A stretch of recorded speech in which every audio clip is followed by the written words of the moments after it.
I thought about, at the start of the pandemic, how I could sum it up. And to be honest, it was hard not to include swear words. But the way I think about it and thought about it is probably it's a roller coaster.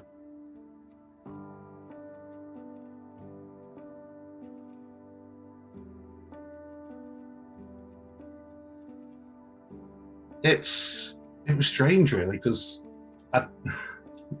my pH and everything is pretty much well under control, and then you just get told get given a label that you are extremely clinically vulnerable. And at the time, I was thinking that's a bit over the top, isn't it? It's quite a strong word, and it's using that word vulnerable because I don't typically like using that word vulnerable because I don't always consider myself.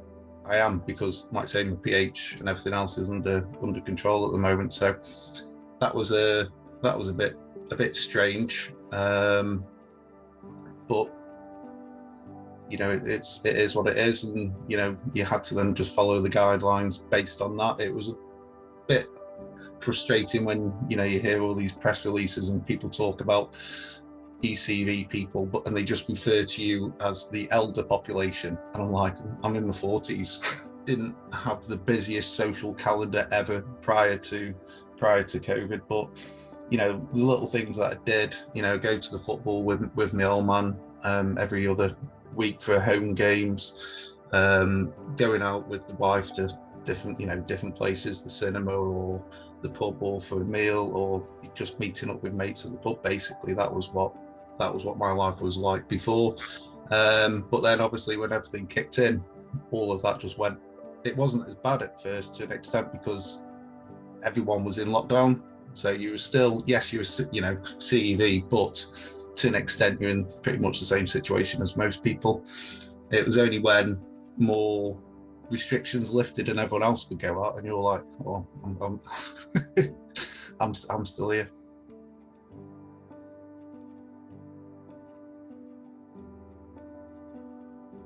Absolutely nothing changed. Yes, some of the guidance was relaxed, but I didn't feel comfortable, following that relaxed guidance. So I just followed my own guidance and and remained the same. Because I think at that time as well, there was loads of conversations around, people who are CEV, if they need a ventilator, they wouldn't have one, and coming up to that as well, there wasn't really any vaccines as well, or they'd only just come in, and was unsure about all of them. So absolutely nothing changed for me at all. Absolutely nothing changed for me at all. And it's the same for the wife, Diane. She stopped her job. Sorry. Dan's effectively by proxy CEV herself, because there's no point in me shielding and being in my bubble if Dan's then going out into the workplace and her bubble then gets bigger and bigger, and then there's the worry of bringing it home to myself. So yeah, it's had a big impact on everybody really, to be fair, but especially the wife, because like I say, she's stopped doing what she's doing purely to support myself. Because like I say, she's not CEV, but she's, we felt that we both had to shield others. No point, if she was going into work, then I may as well go into work. I may as well go into the shops and whatnot. So it's a sort of all or none. So it has been difficult, and there's been the stresses there. Like, for example, Diane still doesn't hug her parents.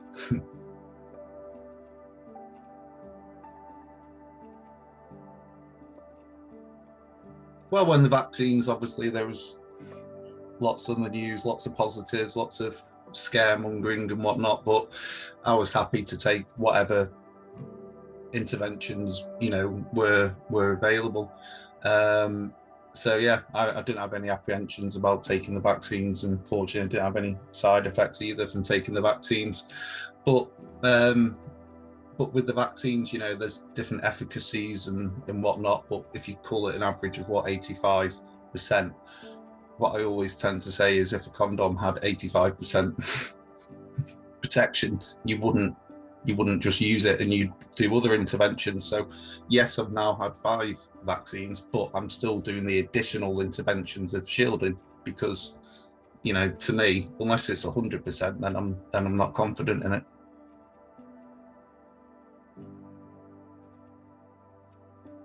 So now it's August 22. I had my 5th vaccination probably around about 2 to 3 months ago. But nothing's really changed. I'm happy to have the vaccinations just in case that I do catch COVID. But I do other interventions and just constantly doing risk assessments in my head whilst I'm going around.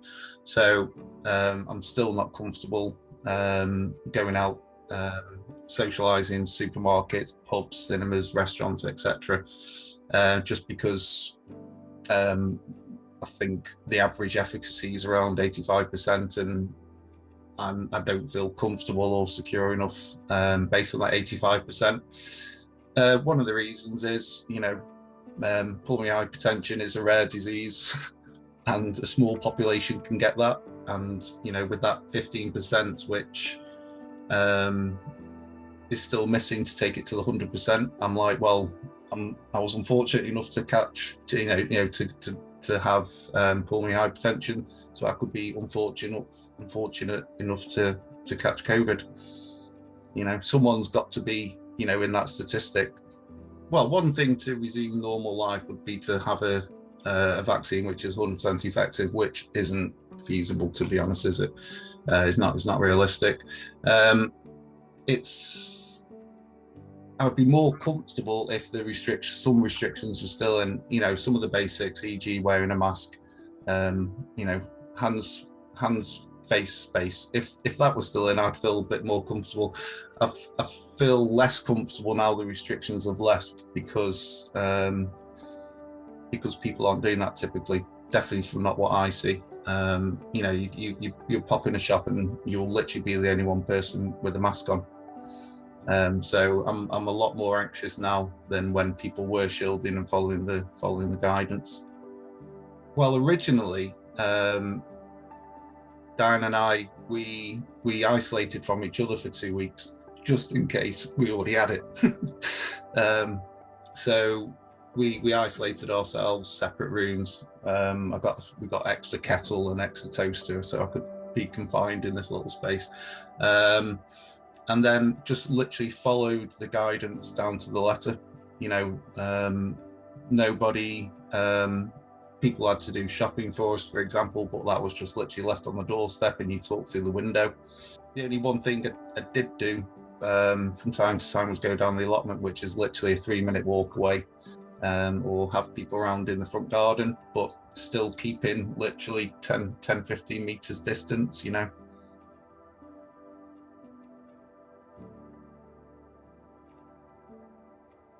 The allotment's been great support. I've been fortunate, very fortunate really, that I've got a good support network in terms of family. My mum, dad, brother and sister both live, you know, a few miles away.